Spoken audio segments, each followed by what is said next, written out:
Mannix is here, and let the games begin. I don't know when the last time you've been a stud, brother. Welcome to the show. We were talking about Aaron Baines and the Celtics worried about, oh my goodness, I cannot wait to see Mannix repeatedly from now until, I mean, assuming the Celtics can make it to the conference. Right. Hey, man, don't try to filibuster the whole dang okay, thing. No, it's okay. That was some championship defense I saw from Cleveland last night. Championship level defense. 58% from the floor, 58% from three. That gets it done. Love it. Speaking of getting done, Chris, if I'm being dramatic here, the Cavs live to see another day. If I'm being a realist, the Cavs won an amazing game last night over the T-Wolves. But in your opinion, only offensively amazing. They had lost 13 out of their last 19 leading up to that. Now the trade deadline is fast approaching, and everyone besides LeBron seems expendable. Despite popping up in trade rumors, Isaiah Thomas says he doesn't want to go anywhere. Yeah, I'm tired of being traded. I mean, that's not a good thing, but I just want to be where I want to. And I like it here. I mean, it hasn't been as planned, but I definitely want to be here. We have a real chance to win the NBA championship, and I want to be a part of that. I'm not sure, Chris, how much of that you believe, but whether or not the Cavs want to trade Isaiah, do they need to trade Isaiah? Does he offer them the most in return at this point? No, because Isaiah's value is kind of what it is right now with that team. No. He's just, look, he's a guy recovering from a bad injury who doesn't defend at anywhere near a high level. And he's got a manageable contract, which is the only thing that makes him appealing. It expires at the end of the year. He's not the guy that teams want. But frankly, there's not a lot on that roster that teams are clamoring for. I reported yesterday that they're still talking to Sacramento about a George Hill deal, but Sacramento's been offered the crap burger that is Iman Shumpert and J.R. Smith, and they're like looking back going, no, we don't want any part of that. So if you look up and down that roster, outside of LeBron James, who already says he's not waiving his no trade clause, and the Brooklyn Nets pick, which people inside the organization have told me they're not dealing, there's not much that they can. Kevin Love is an asset that teams would like. He's a player. He's okay. He's okay, but it's not like if you deal a Kevin Love. Look, you're talking about Isaiah Thomas, and you replace Isaiah with Calderon, who they were good with in December. Other guys, you deal Kevin Love, you better get what Kevin Love's giving you back. For as much as we malign Kevin Love, Right. That's part of the reason why they're struggling. Yeah, well, I mean they were struggling. I mean, look, they were struggling.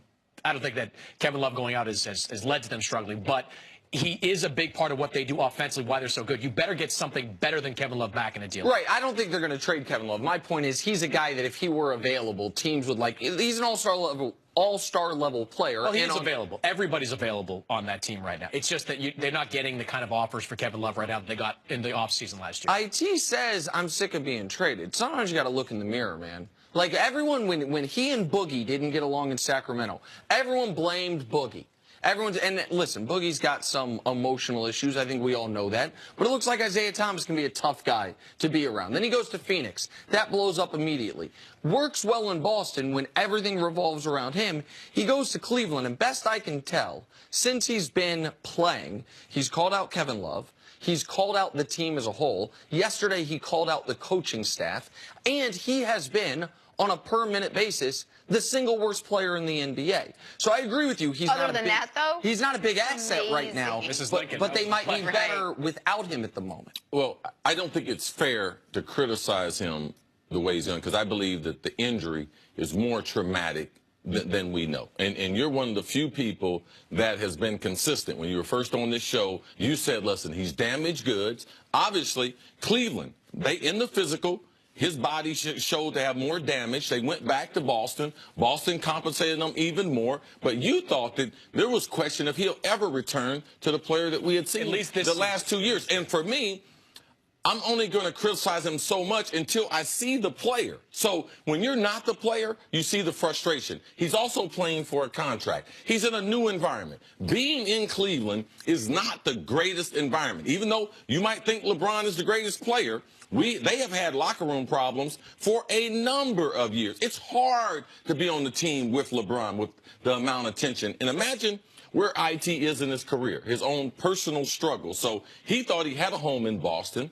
They gave up on him. Now he's going to Cleveland, and he's not healthy. So I'm just going to hold back some of the criticism because of what you told me, that he was injured far worse, and he might not never be the same type of player. Well, I think let me just say, I think Isaiah can at some point get back to being the player. I don't think he can do it this year. I think there's too short a window for Isaiah Thomas to get back in the mix. But as much as look, physically, Isaiah's going to keep getting better. I mean, we can't say, look, he's coming back from a hip injury and it's going to take time, and then be surprised when it's taking time. Like, this is sort of, you got to give him until March to kind of see what he is as a player. The problem, and it's emerging as maybe as big a problem for Isaiah, is that he keeps acting like he's a Celtic. He keeps talking like he's a Celtic.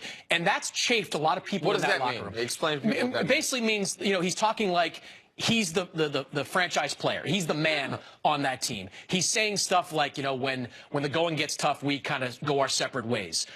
He's just consistently talking after the game. He's calling out his teammates. He's like, that's not the kind of stuff you do when you first come to a team. You can get away with doing that in Boston. They didn't love it all the time we did that in Boston either. But you can get away with doing that in Boston with the franchise player. When you're in Cleveland and LeBron's the man and Kevin Love's number 2, it doesn't rub players the right way when you talk like that. And the reason I agree with you, Chris, that I can give him the benefit of the doubt for the on-the-court stuff because of the injury. And I talked about emotionally all the things he went through in the last 9 months. Tragically off the court and the emotions of leaving cities. I get that. But you need some self-awareness to know that given all those things, I am playing the worst basketball of my life. So I am not the proper vessel for criticism. Several other Cavs are too. Shumpert's hurt. D. Rose is barely playable. D. Wade is old. All right. JR's been terrible. Jay Crowder's been terrible. Those guys aren't saying those things, though. Those guys, if JR was out here saying, we go our separate ways, Ty Lue's not drawing up the right plays, Kevin Love, you really sick, then those guys, at least, while they're not playing well, are quiet about it. And, by the way, not Jay Crowder, but JR or Tristan, who hasn't played well, those guys at least were part of a championship team. All those guys have contracts, too. All the JR got paid. Tristan got paid. So when you're under the pressure, like, this is real, all right? You're coming from an injury. That's real. Him getting adjusting to a new environment. That's real. What he went through with his sister and Boston giving up on him. Those are all things that lead you to make questionable decisions. And he's trying to survive. That's why he would say, man, when things get tough.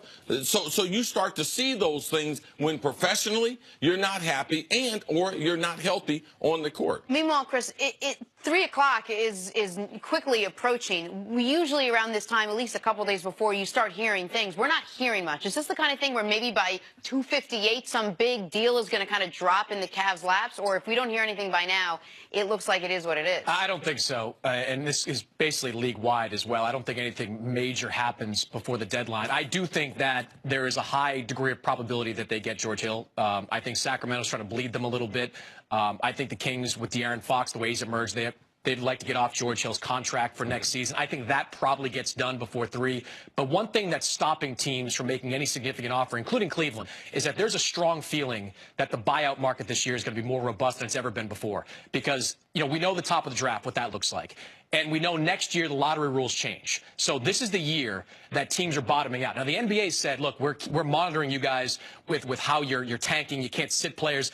That doesn't mean they can't cut guys. That doesn't mean they can't just waive guys. So teams like New York, teams like Atlanta, teams at the bottom that are chasing that top pick. Who are a handful of these players that we might see come available? It's tough to figure out. I mean, Marco Bellinelli, Ersan Ilyasova. Like, there are guys, maybe New York, Courtney Lee. Like, there are some guys. It depends on how much money guys are willing to leave on the table. But because teams DeMarre Carroll is a guy. DeMarre Carroll, possibly. But because teams are trying to have that race to the bottom, they could go to a lot of players and say, we'll buy you out. So why would a team consider, say, a first-round pick for Tyreek Evans if you know, they can get somebody comparable for free in a couple of weeks? And lastly, quickly, because teams are going to be racing to that bottom, that Nets pick that you have to hold on to, that's right now 7th overall, easily could become 8th. 9th, because the Nets have no incentive to tank. Everyone else has incentive to tank. Wait, are we agreeing? Like, what? No, we're not agreeing at all. They shouldn't. I've been saying the Nets are going to finish 11th. That's my prediction. They should trade the Nets pick. You got to hold on to my it. only course of action. Colin Sexton out of Alabama is going to save the team after LeBron leaves. It's insane. Here's what happens when you guys agree. We have to go to a commercial break. It's just too out there. We are going to see you a little bit later on. Don't go anywhere. Coming up, did Josh McDaniels cost his head coaching future? by spurning the Colts. It's next on First Things First. I don't like agree. By the way, you know what the Celtics and Cavs have in common? What's that? Both 5-5 in their last.